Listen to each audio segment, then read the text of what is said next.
આ છે ભારતનો એક પવિત્ર કુંડ જ્યાં ભગવાન પરશુરામે પોતાની માતાની હત્યા કર્યા પછી પોતાના હાથમાં ચોંટેલી કુહાડીમાંથી મુક્તિ મેળવી હતી.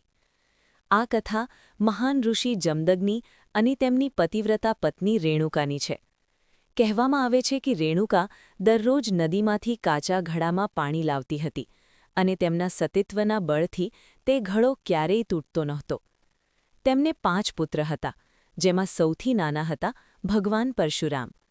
એક દિવસ રેણુકાએ નદીમાં ગંધર્વોને જળક્રીડા કરતા જોયા.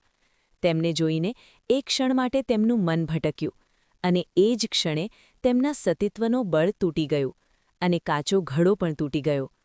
જ્યારે તેઓ આશ્રમ પરત આવી ત્યારે ઋષિ જમદગ્નિને પોતાના યોગબળથી જાણ થઈ કે તેમનું મન ભટક્યું હતું. તેઓ ખૂબ ક્રોધિત થયા અને પોતાના પુત્રોને આદેશ આપ્યો કે તેઓ પોતાની માતાનો વધ કરે. 4 મોટા ભાઈઓએ આ વાતનો ઇનકાર કર્યો તો ક્રોધિત પિતાએ તેમને તરત જ પથ્થર બની જવાનો શ્રાપ આપી દીધો. ત્યારબાદ પરશુરામે પિતાની આજ્ઞાને પોતાનો ધર્મ માનીને ભારે મનથી પોતાની કુહાડી ઉઠાવી અને પોતાની જ માતાનું મસ્તક અલગ કરી દીધું.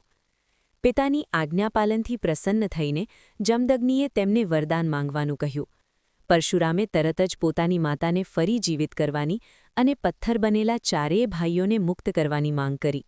બધા ફરી જીવિત થઈ ગયા, જાણે કંઈ થયું જ ન હોય. પણ કથા અહીં પૂરી થતી નથી. માતાના વધનો પાપ તે કુહાડી પર એક ડાઘની જેમ ચોંટાઈ ગયો અને તે એમના હાથમાંથી અલગ જ થતો નહોતો.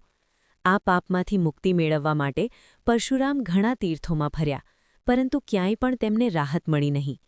અંતે તેઓ લોહિત નદીના કિનારે પહોંચ્યા. જેમ જ તેમણે આ કુંડના જળને સ્પર્શ કર્યો, એક ચમત્કાર થયો. કુહાડી પોતાના આપ તેમના હાથમાંથી છૂટી ગઈ. આ જે પવિત્ર સ્થાન